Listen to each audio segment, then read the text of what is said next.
The importance of a production company is that they are responsible for buying a film idea and converting it into the actual film. Production companies also provide the money to fund the film as well as scheduling tactically, for example, advertisement techniques and when things will be released to produce the most income from a film. The distributor is responsible for distributing the films around to get into places of exhibition.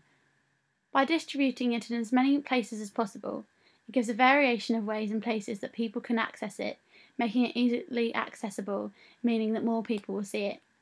This is obviously important because if this didn't happen, films wouldn't be well advertised and spread, therefore not making the producers and people involved in the film any income.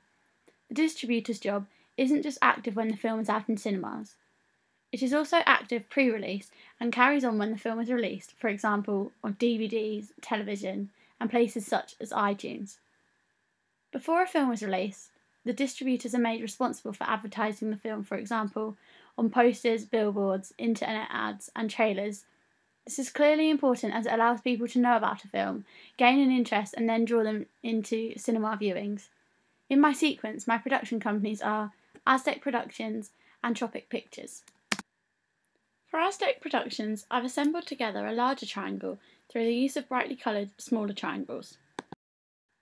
This production card was basic as it indicates the title beneath in its minimalistic way.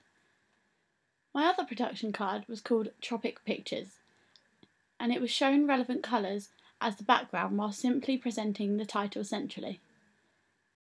My two production companies are similar to Film 4, as Film 4 also produces low-budget social realism films, for example, This Is England and Trainspotting.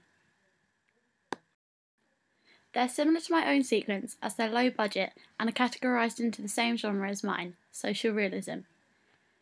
I think that Film 4 Productions would be the type of company to produce my film, as they also hold an audience of expectations similar to mine, for example, very low budget situations and not an ostentatious presentation like Hollywood films. Film 4 is also suitable as Film 4 produces British films as opposed to Hollywood, therefore, as mine is British, could be suitably produced. The financing for a film like mine may come from a company called BBC Films, as they're responsible for funding British social realism films similar to mine. The titles in my film I've chosen to present are things such as the main actor, the director, the production companies, and music. I've chosen to include these as there are people involved heavily in the production of the piece. I chose to present it in an order conventional of the genre.